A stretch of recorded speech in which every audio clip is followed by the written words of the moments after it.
and welcome to the Eclectic Humanist, Episode 7. For the last few episodes, I've gotten pretty political, and believe it or not, that wasn't the original intent behind this podcast, although I have every intention of being political again. Today, though, I think I'm going to take a slightly different approach. My intention all along, of course, has simply been to explore the many facets of humanism, and to explore as many subjects as I can from a humanist or humanistic point of view, and to do so in a way that's not limited by the constraints of the classroom. So this time around, I think I'm just going to indulge in one of my great loves, which is mythology. This comes about as a result of a conversation I was having online a few days ago with a friend, in which we were talking about the use of mythology as a tool for organizing the psyche and understanding the psyche, as a way to interpret both the external and internal worlds. Now, as a humanist, as an atheist, I still use mythology as an interpretive tool. I use it as a way of understanding myself, my relationships, my place in the world, the narratives in which I find myself embedded. So that being said, I think I'm just going to skip around through some various mythological motifs or themes and see what comes up. Hopefully you'll find it useful. And as I sit here, just a few hours after posting the previous episode, I don't know where this one's going to go or how it's going to end. I don't know exactly which bodies of myth I'm going to delve into. Hell, I may end up reading you selections of mythological texts from one tradition or another, and just seeing what comes out. So, where should we begin? Well, the notion of beginning calls up the notion of time, doesn't it? And while this may sound strange, I think maybe it's not a bad idea to ask what we mean by time, how we understand time, how we experience it. Different mythologies, different worldviews have different accounts of time, and how we see ourselves as set or situated in time determines a lot of what kind of narrative we see ourselves acting out or making up or improvising or falling into. How much time do we need to account for? What direction does time go in? Roughly speaking, I suppose there are two basic patterns that we can look at. Growing up in a Western culture, imbued with various Western mythologies, I think most people will be familiar with the notion of a creation. That is, biblical mythology, the Genesis tale, tells the story of an actual creation by an actual God of the world in which we live. If you take this literally, as Bishop Ussher did in the 17th century, you end up with a date for the creation of, I think, October 22nd, 4004 BC, round about tea time. But even if you take it metaphorically, you're looking at a hard beginning, before which the world didn't exist. Intuitively, I suppose this makes sense. But maybe it only makes sense intuitively because I've grown up in a culture in which this is intuitive. But not only when we're looking at the Abrahamic mythologies does time have a beginning, it also has an end. That is, there's a story moving on a straight line from creation to fall and continuing fall to, in Christian mythology, the incarnation of Jesus, and then later on down the road, the return, the dissolution of the world as we know it, and the final judgment. Well, that's just peachy. It's a nice story. It has a beginning, middle, and end. And it does have time moving in one nice straightforward direction, namely straightforward.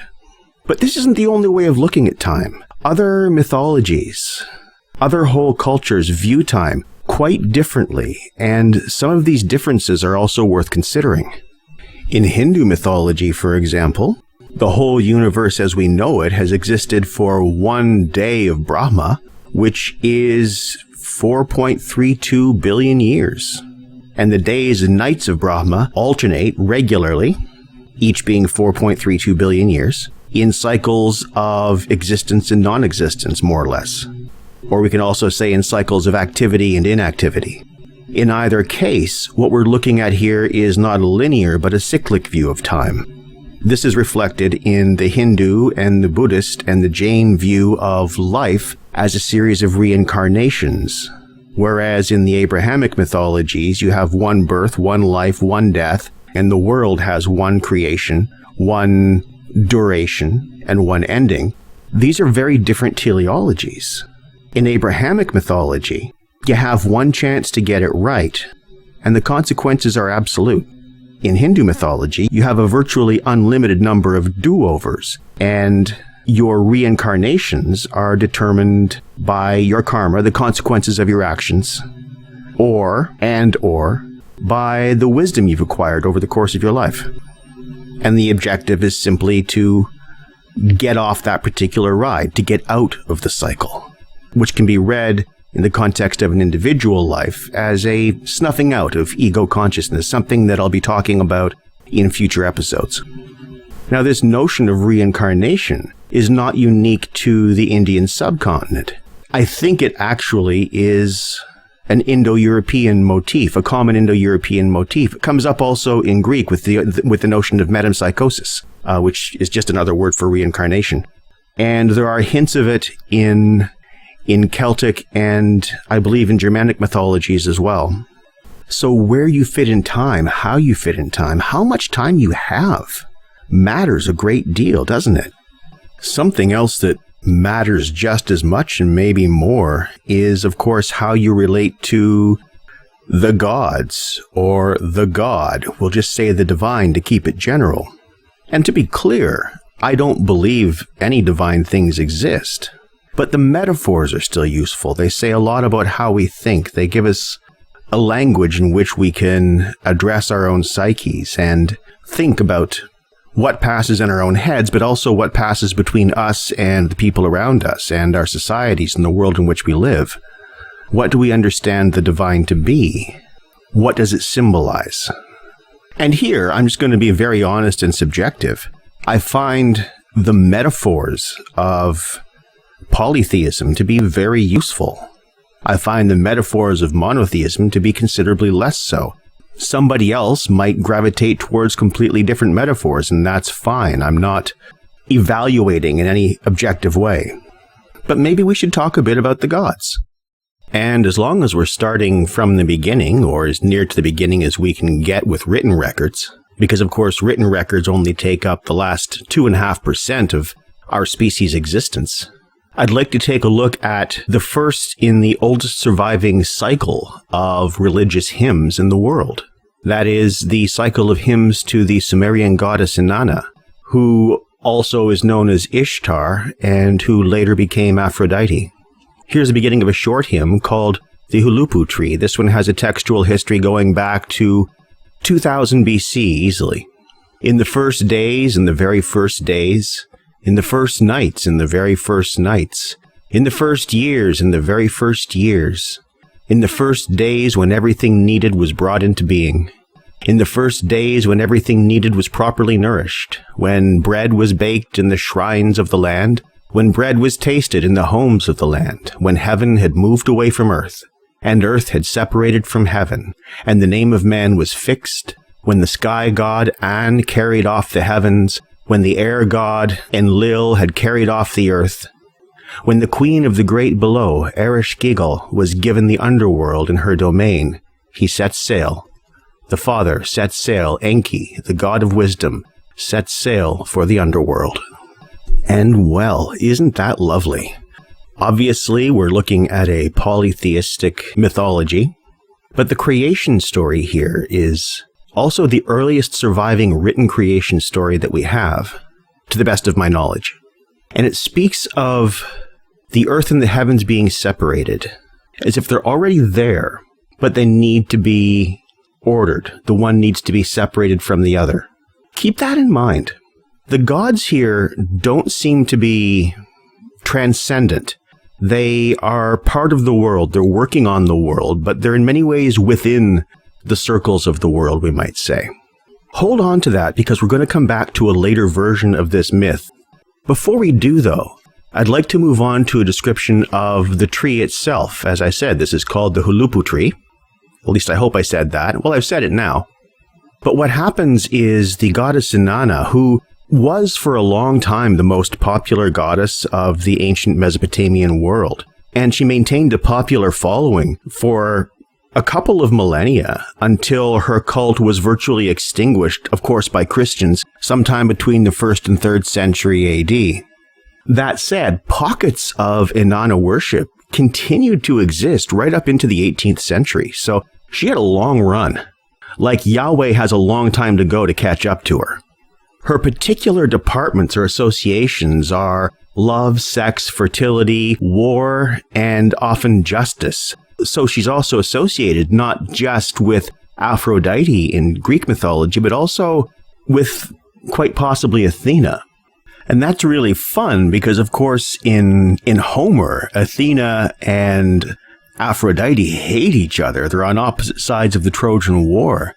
But many of the Greek gods actually entered the Greek pantheon via trade with the Phoenicians, who, of course, were a Semitic people from the region in which Ishtar, going by her Phoenician name Astarte, and prior to her, of course, Inanna, had their cults.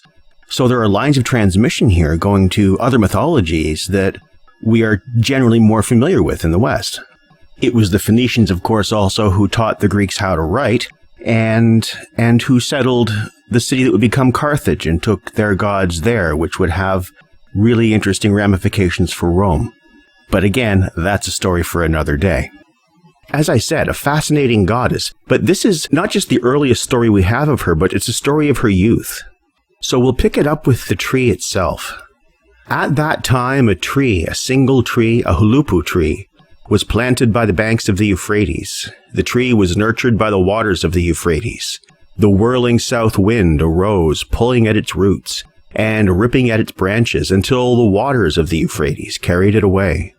A woman who walked in fear of the word of the sky god An, who walked in fear of the word of the air god Enlil, plucked the tree from the river and spoke, "I shall bring this tree to Uruk. I shall plant this tree in my holy garden." Inanna cared for the tree with her hand. She settled the earth around the tree with her foot. She wondered, how long will it be till I have a shining throne to sit upon? How long will it be until I have a shining bed to lie upon? The years passed, 5 years, then 10 years. The tree grew thick, but its bark did not split.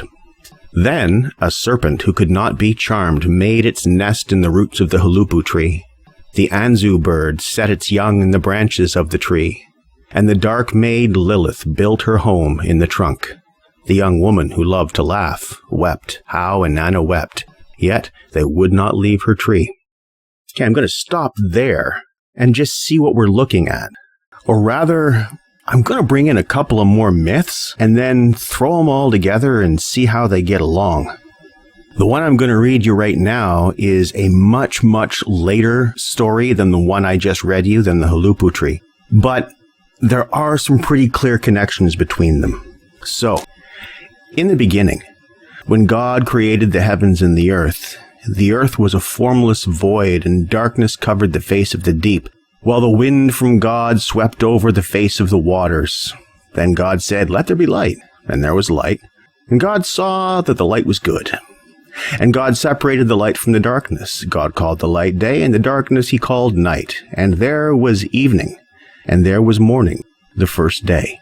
Obviously, that's Genesis, book 1, verses 1 to 5, and if you want to check me up on this one, it's the New Revised Standard Version. Generally, when I read from the Bible, it'll be the New Revised Standard Version. That is my preferred translation. And just for complete clarity, the word translated as God in this passage is in Hebrew Elohim. The El element in Elohim is also the name of the chief Canaanite god. And as some of you may know, it was from the Canaanites that the Hebrews had their ethnogenesis, that is, from whom they split off and became a distinct people. And this split at the time of the composition of Genesis 1 was very recent. So Elohim, even if treated as a monotheistic god later in the text, isn't necessarily only a monotheistic god in Genesis 1. He still may have elements of the Canaanite god El. And I honestly believe that the view of Elohim as the singular only God is probably a projection onto an earlier text through the eyes of a few different later traditions. That is, the monotheistic traditions need to interpret their early texts in monotheistic ways. And this is really no different from the Christian projection of Satan onto the serpent in the garden, which in its original Hebrew context is just a snake. But it's not just the creation that I wanted to look at. What we also have in the Genesis myth is, of course, a tree, a really important tree in the middle of a garden. And not only is the tree in the middle of a garden, but we find that the tree has a snake problem. Now, this is Genesis chapter 3, verse 1. Now the serpent was more crafty than any other wild animal that the Lord God had made. He said to the woman, "Did God say you shall not eat from any tree in the garden?" The woman said to the serpent, "We may eat from the fruit of the trees in the garden, but God said, you shall not eat from the fruit of the tree that is in the middle of the garden, nor shall you touch it, or you shall die." So this is a fun one. The serpent in the tree motif is definitely a connection. And the figure of Lilith, though not biblical, has a long-standing tradition in Hebrew and Jewish literature and folklore as the first wife of Adam, the one who wouldn't submit to him until he got a more submissive wife, Eve. And incidentally, the Hulupu tree is the oldest surviving reference to Lilith. And while the Christian approach to Genesis has been to reinterpret the serpent as the devil, it originally, of course, is not a Christian book. It predates Christianity by several centuries. It's just a serpent, just as in the Hulupu tree. Something else that's worth noticing here is that while the gods in the Hulupu tree are, well, to start with, plural, although Elohim actually is a plural form, and they're not described as transcendent, it's not self-evident that the Elohim of Genesis 1 is transcendent either. And it's not self-evident that he creates the sea and the earth. They seem to be already there. So again, there's this element of chaos, and what the God, singular or plural, does is order it. So there's this ordering principle. And it's the ordering principle more than the creation that I want to actually focus on. Because, of course, I don't take either of these as actual accounts of an actual creation. We have science to do that job. And one creation myth is as good as another. It tells you absolutely nothing about how the world came to be. But what it does tell you is a great deal about how the people who made it up thought, and how their minds worked, and how they thought the human mind worked. And on that note, I'm going to throw another one into the mix here, and we'll see what we can do with that. This is the creation from Hesiod's Theogony, starting at line 116. And Hesiod is a contemporary of Homer. Neither one of them may have actually been real historical figures, I don't know. But their dates are, we'll say, about 800 BC, so kind of in the same ballpark as Genesis, maybe a little bit older. And this is how Hesiod has things coming about. Chaos was first of all, but next appeared broad-bosomed earth, sure standing place for all the gods who live on snowy Olympus peak, and misty Tartarus in a recess of broad-pathed earth, and love, most beautiful of all the deathless gods. He makes men weak, he overpowers the clever mind, and tames the spirit in the breasts of men and gods. From chaos came black night and Erebus, and night in turn gave birth to day and space, whom she conceived in love to Erebus. And earth bore starry heaven, first, to be an equal to herself, to cover her all over, and to be a resting place, always secure, for all the blessed gods. Then she brought forth long hills and lovely homes of goddesses and nymphs who live among the mountain clefts.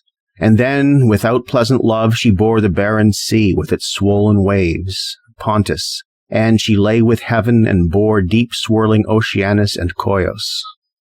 And then we go on for a long list of other gods, which I don't need to get into right now. What I do want to talk about right now is that once again, we're in this position of not having the gods create the stuff from nothing. And as I said, even in Genesis, if you simply read what the text says, rather than reading through a mandatory theology that says it has to be creation ex nihilo, creation from nothing, then it's not creation ex nihilo.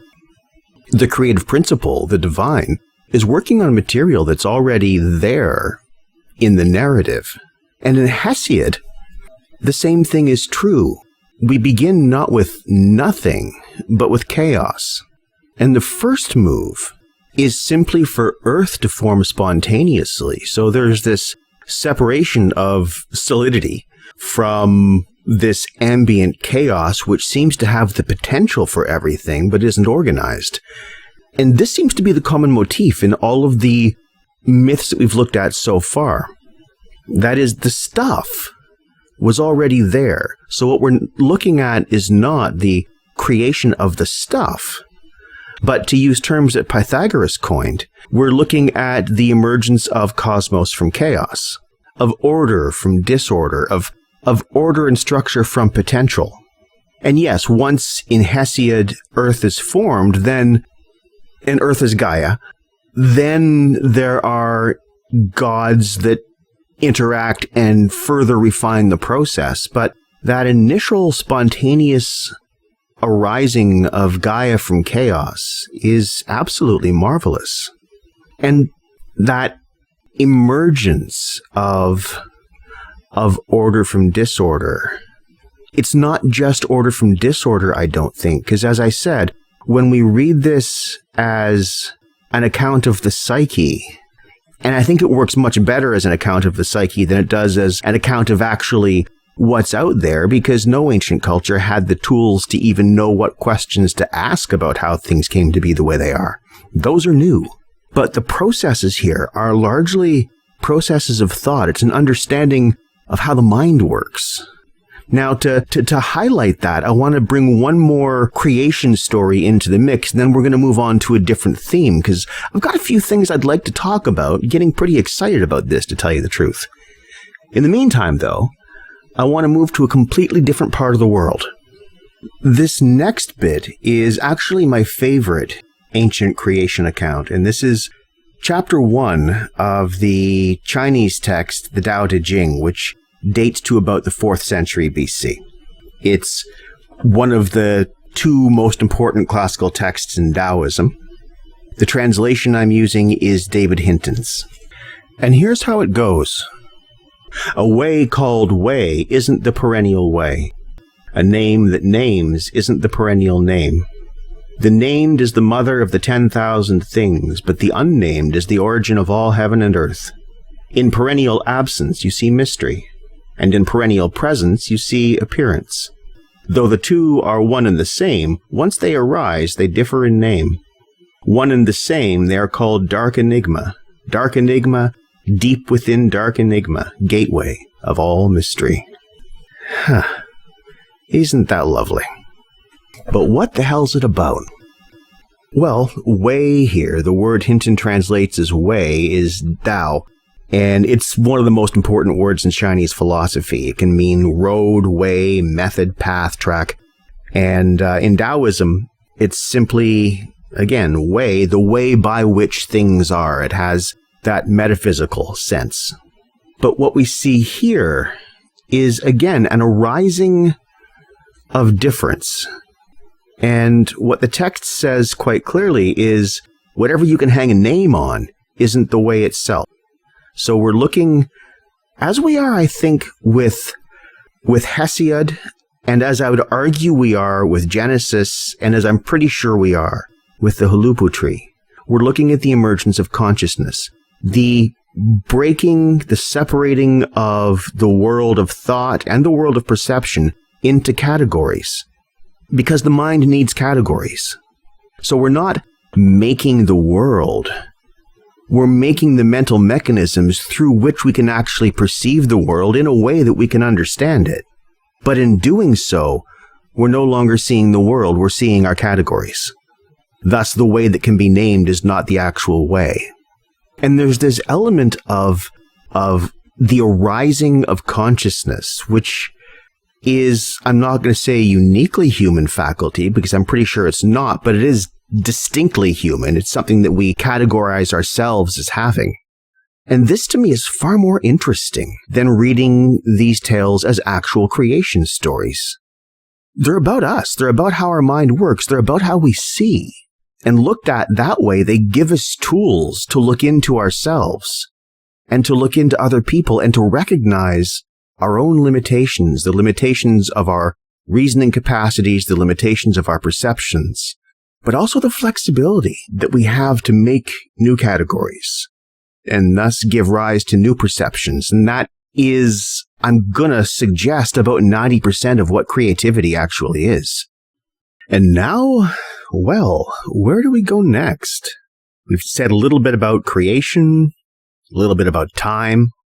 I'm really having a hankering to head north, visit my people, the Celts and the Vikings, and talk about their myths for a bit.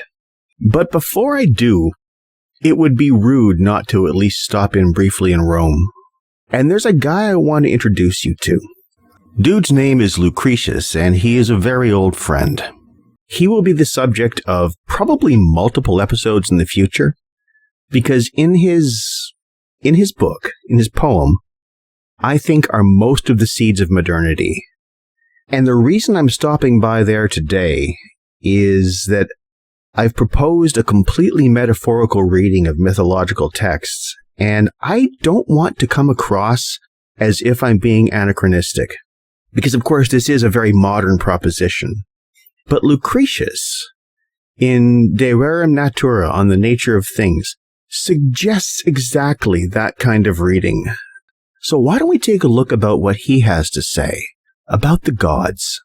So what do we say about Lucretius? Well, he died about 55 BC. He was deeply read in Epicurean philosophy, and in fact actually preserves the best account of Epicurean philosophy from the point of view of an Epicurean. His book on the nature of things came within one manuscript of being erased forever thanks to Christian persecution, but it was recovered in 1415, 17, I can't remember the exact year, but early 15th century. And I want to go on waxing poetic about him because he is one of my intellectual and poetic heroes.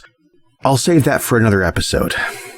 As far as the gods are concerned, he is fucking brilliant. He begins the poem with a wonderful invocation of the goddess Venus, who is Aphrodite, who is Ishtar, who is Inanna. He doesn't know that. All of that. And later on, like in book 2, it's a 6-book poem, he changes the ground a bit. And I'm going to read you the proem, the beginning of the poem, and a bit from book 2 when he actually lets us know what he's really up to. Hope you like it. So here's the beginning of On the Nature of Things by Lucretius. This translation is by A.E. Stallings and published by Penguin. Life-stirring Venus, mother of Aeneas and of Rome, pleasure of men and gods, you make all things beneath the dome of sliding constellations teem. You throng the fruited earth and the ship-freighted sea, for every species comes to birth conceived through you, and rises forth and gazes on the light. The winds flee from you, goddess, your arrival puts to flight the clouds of heaven. For you, the crafty earth contrives sweet flowers. For you, the oceans laugh, the skies grow peaceful after showers awash with light. For soon as morning wears the face of spring, and the west wind is free and freshens, warm and quickening, the airy tribe of birds, O Holy One, is first to start heralding your approach, struck with your power through the heart. Then beasts, the wild and tame alike, go romping over the lush pasture land and swim across rivers headlong rush. So eagerly does each pant after you, so do they heed, caught in the chains of love, and follow you wherever you lead. all through the seas and mountains, torrents, leafy roofed abodes of birds and greening meadows, your delicious yearning goads the breast of every creature, and you urge all things you find lustily to get new generations of their kind. Because alone you steer the nature of things upon its course, and nothing can rise without you on light's shining shores, and nothing glad or lovely can be fashioned. I invite you, goddess, stand beside me, be my partner as I write the nature of things. These verses I am contriving to set down for Memmius, my friend, your favorite, whom you would crown with every honor and with everlasting accolades. More reason to endow my words with grace that never fades. Well, this is a nice introduction, isn't it? In many ways it's conventional. It invokes a goddess to act as muse, in this case Venus. This is a standard move in epic poetry. And I think Lucretius's original audience would have been quite comfortable with much of what he was doing. He's attributing to the goddess things that, at least on the surface, look appropriate to attribute to her. She's the goddess of love and reproduction. And he attributes to her the desires that move people. The desires that move not just people, but all living beings. He gets, I think, a little unconventional when he says that she alone is responsible for the nature of things. There are, of course, lots of other gods in the Roman pantheon, and some of them are quite fun. So to attribute to one goddess the nature of reality, at least as we experience it, looks like he's giving her a bit of a promotion. And he is onto something here. And it's not just that Venus, the figure of Venus, what she embodies, accounts for the processes of life. There's also something in the human psyche that she accounts for. And I would argue a psyche that doesn't have an element of Venus, of Aphrodite, of Ishtar, of Inanna is as psychologically dead and arid a mental space as I can probably imagine. And this is something that when I look at the Greek gods, for example, or the Roman gods, or the other gods in various pantheons, but I'm thinking now of the Greek and Roman ones, specifically the Olympians, of whom Venus Aphrodite is one. The Olympians all sit down at the table on Mount Olympus, and regardless of their disagreements, they do form a society. They do talk to each other. They do argue. But the process of much classical poetry, much classical epic, is the process of the gods working out in the human world what it is they embody, but also, read another way, it's a process of the human mind coming to terms with all of those elements that they poetically embody in the gods. And this is why I like polytheism. There is no single divine point of view. There's room for a multiplicity of ways of being, where in monotheism I find that this multiplicity is lacking, which is why I suppose that the wars of conquest and conversion and the violent suppression of one religion by another tends to be done by monotheistic religions, monotheistic religious organizations, doesn't tend to happen that much with polytheism. In fact, I don't know of any instance where it has. So I may as well have this just out in the open too. I can think of few more dangerous things, maybe none, than an absolute commitment to a unitary truth, be that a supposed religious truth or a political ideology. Doesn't matter. Where truth becomes singular in practice, where the impulse, where the insistence is that everyone accept the same truth, a genuine community of ideas becomes very, very difficult to maintain. I will be picking this theme up fairly soon when I discuss dominion theology or dominionism in American politics. But okay, getting back to Venus. She's the goddess that moves things. She's the goddess that accounts for that which moves us. But then it doesn't take Lucretius long to completely change the ground on us. Now, I'll be coming back to him in a future episode, like I said, so for now, I'm going to skip to Book 2, where he specifically addresses the nature of the gods themselves. So we'll pick it up at Book 2, line 573. And so the war is ever being waged and ever tossed between creation and destruction, neither won nor lost. Now here, now there, the forces of vitality prevail, and now they're defeated in their turn. The funeral wail is mixed together with the sound of newborn babies' cries. When the infants first behold the shores of light before their eyes, and no night follows day, and no day from the night emerges, which does not hear the feeble mewls of babes mixed with the dirges, which are the retinue of death and of the dusky grave. And here is one thing that it would be wise for you to save, signed and sealed in the bank of memory, that you can find nothing that's composed of atoms of a single kind. There's nothing that does not consist of different seeds combined, and the more powers and qualities a thing has, so we find the more it must contain shapes numerous and diverse. Behold, the earth contains both particles which are the source of cold, hence gushing springs eternally refresh the boundless deep, while also it contains the atoms from which fires leap, for the ground in many a place is burning right beneath our feet, while from the bowels of earth Mount Etna spews its raging heat. The earth is also able to bring forth the shining sheaves of grain and fruitful trees for humankind, the streams and leaves, and fodder for the mountain-prowling beasts. Thus she is known as the Great Mother, mother of gods and wild beasts. She alone is creator of our bodies. And she is the goddess shown in songs of ancient Greek bards learned in poetic science, driving in a chariot drawn by a brace of lions. The poets symbolize that earth rests not on earth, but hangs suspended in a space of air. They yoked wild beasts with fangs in order to represent that offspring, though they may be wild, should be tamed by the kindness of their parents and made mild. And they portrayed her wearing fortifications for a crown, since she is what holds strategic ramparts of a town.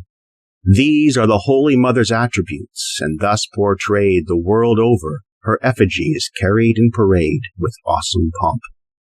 Okay, well that is just lovely, isn't it? And it's a pretty interesting way of looking at the gods. Because what Lucretius is doing here is he's arguing for a worldview that is actually foundational to Western humanism.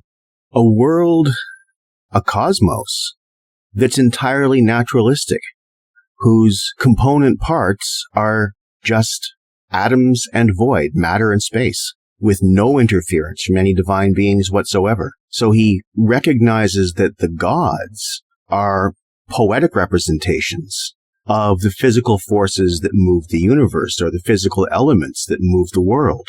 And he recognizes as well that speaking about them poetically can move us in ways that speaking about them clinically can't. That is, Lucretius gives us a way to hold on to mythology, which is a good thing, while simultaneously ditching religion, which he identifies as the most pernicious force in the world. And as I talk about this, I think I'll have to dedicate an episode to him exclusively very, very soon. In the meanwhile, I think it is time now, with this metaphoric reading in mind, and this notion that seeing gods, seeing mythological figures, characters, situations in a purely poetic light is a useful way of looking at them and isn't unique to the modern world. I think it's time we actually go north, and our next stop will be medieval Wales. But what do we say about medieval Wales? Why go there specifically? Well, part of the reason is simply that I have a long-standing interest in Celtic mythology.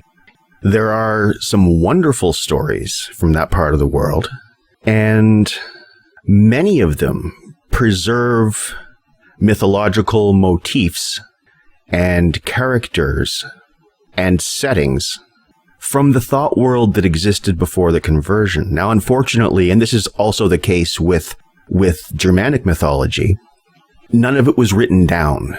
It was orally transmitted. So all of the written records we have of either mythology come down to us from after the conversion. So they come through Christian eyes, through Christian hands. So we don't have the thought world itself. We have a pale reflection of it, and we have to read through sometimes many layers to get to some indication, some idea of what that thought world actually was. And the places that give us the best records are Ireland and Wales for the Celtic world, and Iceland for the Germanic world. Unfortunately, in most other places, traditions were simply not preserved. But okay, that's only part of the reason. I'm also interested in looking at the encounter with the other, because so much of mythology, whether it's Abrahamic mythology or Greek or Roman, Celtic, Germanic, Hindu, you name it, it's about how we understand the other, what we understand the other to be.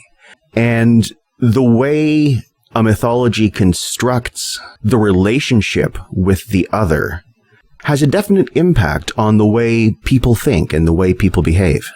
And if you want to look at construction or representation of the other, then other worlds are a really good place to look.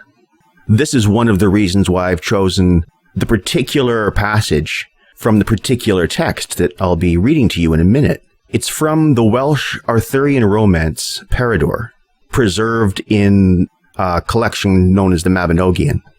Peredur is the Welsh Percival, and the text itself, the tale itself, is obviously adapted from continental material, from French material. But there are elements to it that are distinctly Welsh. And even where this is not the case, much of the setting of medieval romance as a genre, which is probably my favorite literary genre, comes from Celtic sources. So what this means is that one of the best repositories we have of otherwise lost Celtic mythology is not just romance, but particularly Arthurian romance. In any case, I think it's time we look at the text. Now, during this scene, Peredur is a questing knight, and he's engaged in a number of encounters already at this point. I'm not going to sum the story up just as a matter of time. What matters here is the setting. Peredur is on what will turn out to be the track to his culminating adventure, and he comes to a river crossing. Now, river crossings, of course, are natural borders, and very often in romance, when we come to a natural border, if there's something unusual about it, it's not just a border in the political sense. We're moving into a very different kind of place.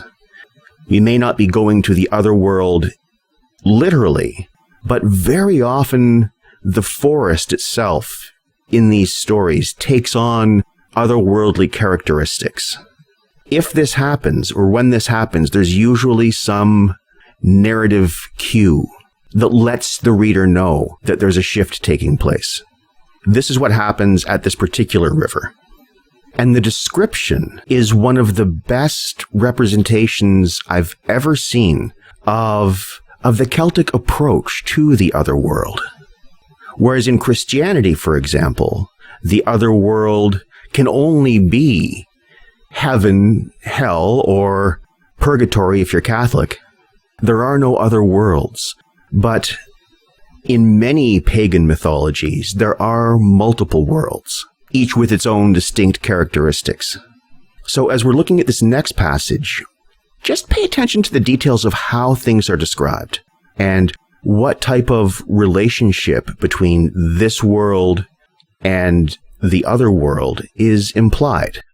The translation I'll be reading from is by Gwyn Jones and Thomas Jones and put out by Everyman. I'm not sure if this particular one is still in print, but there's also an excellent translation available by Jeffrey Gantz from Penguin. In any case, here it is. And he came his way towards a river valley, and the bounds of the valley were forest, and on either side of the river level meadows. And one side of the river he could see a flock of white sheep, and on the other side he could see a flock of black sheep. And as one of the white sheep bleated, one of the black sheep would come across, and would be white.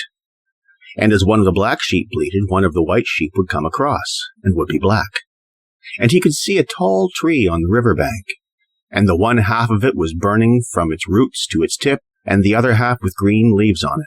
And beyond that, he could see a squire seated atop a mound, and 2 greyhounds, white-breasted, brindled, on a leash lying beside him. And he felt certain that he had never seen a squire of such princely mien as he. And in the forest fronting him, he could hear staghounds raising a herd of stags. And he greeted the squire, and the squire greeted Parador. Okay, that is kind of a weird description, isn't it? And there are a few elements I'd like to pay attention to.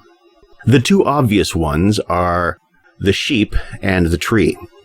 The sheep crossing over the river and changing color are a wonderful, wonderful image of an organic relationship between this world and the other world.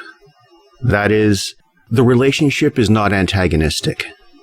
It's reciprocal and ongoing, and we might even say mutually sustaining. It's a very active, living relationship. But then there's the tree, that wonderful tree that is half in flames and half green and living. This is another way of looking at the relationship with the other world. The flaming part, of course, being the otherworldly part, and the green part being a normal tree. And that's to realize that it is one tree. That is to say, the other world is also this world. The other world is always present in this world. It's just not always seen. Then we have the young noble sitting on top of a mound. Now, in both Welsh and Irish storytelling, mounds, burial mounds, the word is sheath in both Welsh and Irish, are typically entry points to the other world. And in fact, one of the Irish names for the otherworld people is the sheath. So this is a lovely description. It pretty much screams otherworld to anyone who knows how to read the symbols. But why am I talking about it? Well, for one thing, it's fun. But more importantly, I think there's a lot here that we can read psychologically, poetically. That is, just as the gods aren't real, but they still say a lot about us, the other world isn't real, but it still says a lot about us. There's a visual, a narrative representation of the other here, with which the mundane world is in organic relationship, is in reciprocal relationship. This is not a fearful stance toward the other. This is an acknowledgement that the other is also always there, and that the border is not fixed, that the border can be crossed either way, and crossing the border between self and other, as the sheep do, can be truly transformative. And isn't it true that borders are really most interesting when they're crossed? I mean, as I sit here talking into the microphone, I've not seen my fiancée in 4 months because she's on the other side of the border that, thanks to COVID-19, neither of us can cross.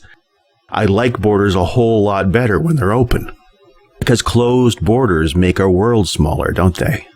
And this is true psychologically as well as politically. But then, of course, the tree, that flaming green tree, that's a wonderful statement of psychological unity, isn't it? That wildness, that otherness, is always already in you. The image seems to recognize that too. And while it can be intimidating, it's also quite probably necessary to be complete, or if you want to be complete. Recognizing that element of your character, the wild element of your character, the part of your character that is outside the borders, that's outside the conventional borders. This is where poetry comes from. This is where creativity comes from. This is where growth comes from. But it's also dangerous. You can't have one without the other. And even the mound as an entry point, that suggests something as well. Of course, these mounds are associated with death, aren't they? They're burial mounds. Often. I've actually been in a couple, and it's really interesting. On the one hand, it looks like the crossing is associated then with death, doesn't it? But death of what? Is it literal death? Maybe. Or is it simply death to the limitations, the constructed limitations within which we all live, but that aren't real, and in fact are really just products of consciousness, categories of thought, as we saw with the Tao Te Ching. So as I said, this is a rich and beautiful image, and it speaks to, I think, a rich and beautiful way of understanding oneself and one's relationship with the other, individually, socially.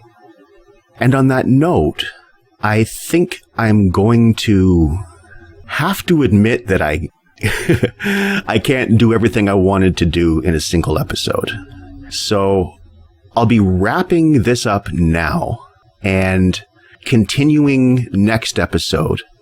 And I think what I want to look at next episode is a selection of myths about the end of the world, because that's always a happy topic. And read those against each other and see what they have to say about the various understandings of human worth and human teleology. In the meantime, of course, if you have any thoughts or questions on this episode, you can reach me at eclectic.humanist@gmail.com or on the Eclectic Humanist Facebook page. You can also find me at ECHumanist on Twitter. I would, of course, love to hear from you, and I would love to have some comments on what you think about this episode, or suggestions, as I've said before, for other episodes, things that you might like to explore together. Until then, though, thank you for listening as always, and as always, be kind to each other. Or you shall die.